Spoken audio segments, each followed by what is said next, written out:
At the first light of morning, just as the sun begins to rise, the valley of Hijr suddenly trembles with a painful cry.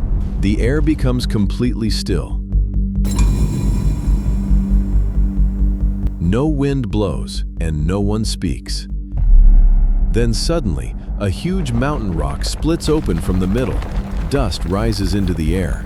A bright light appears. And from inside the rock emerges a magnificent she-camel. People step back in fear, trembling. Someone whispers softly, This is the miracle of Prophet Saleh." Long before this event, another nation had been destroyed because of their pride and cruelty.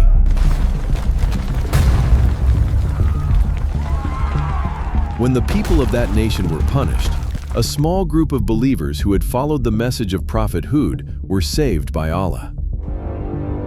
After the punishment ended, the air was silent. In the valleys, there were only broken houses and the smoke of destruction. The survivors looked at each other and said, "We are thankful that we listened to the Prophet. If Allah had not guided us, we would also have been destroyed." These believers left the land of Ad and began a long journey toward another place. Their journey was difficult and painful, but they were searching for a new land where their future generations could live in peace, find water, and grow in prosperity. Their caravans traveled through the mountain paths of Najd and Hijaz. After a long journey, they finally reached a nearby region that had water springs, gardens, and fertile land. Here, their families began to grow and multiply. As time passed, their descendants continued moving forward until they reached the Valley of Hijr, a place that today is known as Madain Saleh. From this place began the rise of the people of Thamud.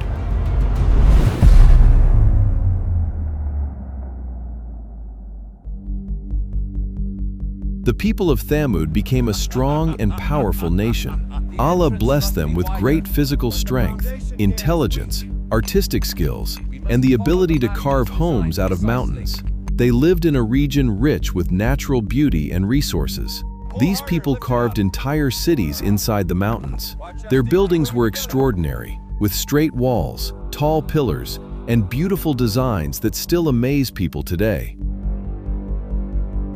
According to the Quran, they built palaces in the plains and carved homes out of the mountains. Their cities were organized and lively.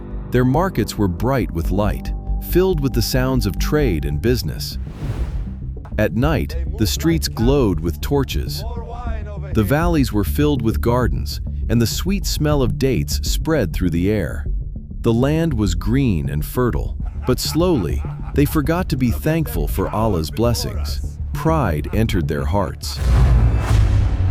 They began to believe that they had built everything with their own power and intelligence.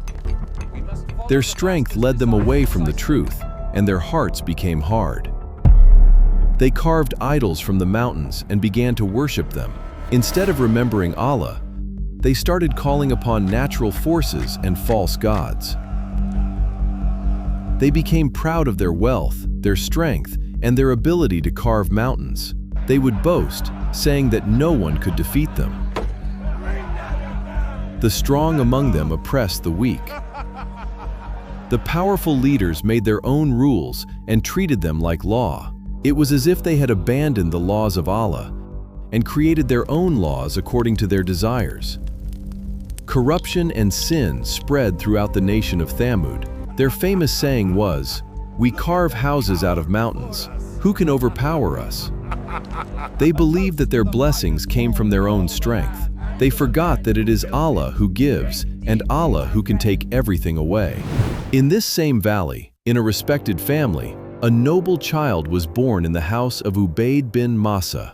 That child was Saleh. From childhood, he was known for his kindness, wisdom, and deep thinking. His heart was always drawn toward truth.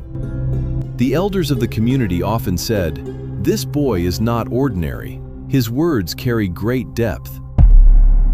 When Saleh grew up, his behavior was very different from others. The attraction of worldly life did not pull him in. He often spent time alone remembering Allah and reflecting deeply. Then one night, Allah granted him prophethood. Prophet Saleh went to his people and called them to the truth. He said, "Worship only Allah. You have no God except Him." But the leaders of the nation laughed. They said, "Until yesterday you were our wise and trusted friend." The leaders of the people said angrily, "Today you are stopping us from worshiping our gods. We used to think you were a good and wise man, but now you are preventing us from following the traditions of our forefathers."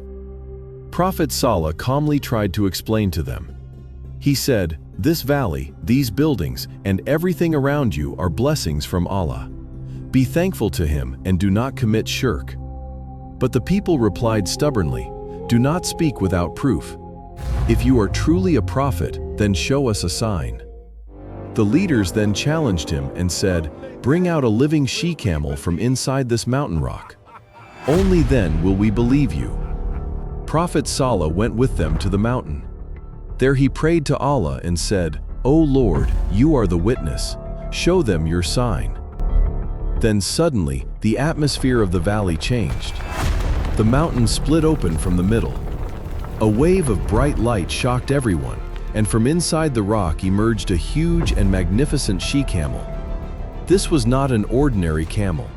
The Quran calls it Naqatullah, the she-camel of Allah, a divine sign.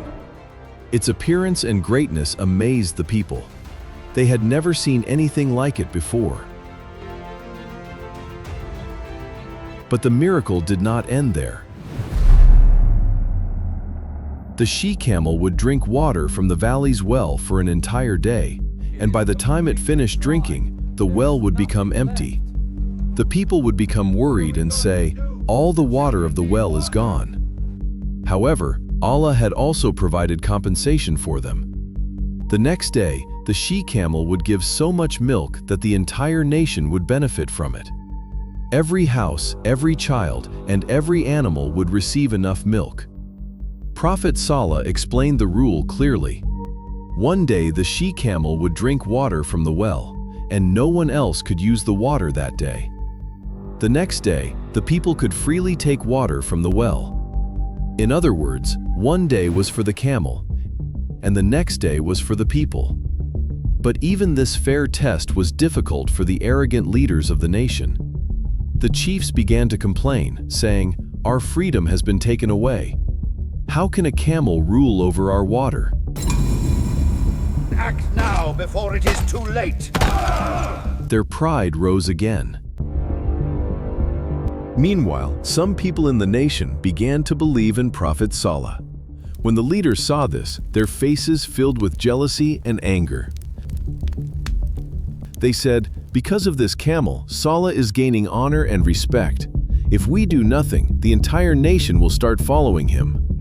So they secretly made a plan. They said, "Destroy this sign. Once the camel is gone, Saleh's influence will also disappear." At that moment, a wealthy woman stood up and said, "Whoever kills this camel, I will marry my daughter to him." Young men from the tribe became ready for the task. They said, "Tonight, this camel will not survive." Later, when the she-camel had finished drinking water and was returning peacefully, the killers quietly followed behind it. First, someone shot an arrow, and the she-camel got hurt in her foot. Then the people attacked her, and in one strike, they killed this sign from Allah. The people shouted, "We have killed the she-camel. Now all the water is ours." This was the sin for which a punishment had been promised. Prophet Saleh, peace be upon him, came to them with a pale face and tears in his eyes. What have you done? "You have killed the sign of Allah. Now you only have 3 days before the punishment comes." At first, nothing was seen. But then the countdown of the punishment began. On the first day, their faces turned yellow. On the second day, their faces became red, and the sky turned red. On the third day, their faces turned black, and the valley filled with the smell of death. Before dawn, the sky shook, the mountains moved, and the ground made a terrifying sound. Then came a scream so terrible that hearts broke and souls left bodies. All the people of the tribe fell down in their homes. As the Quran says, one scream caught them all.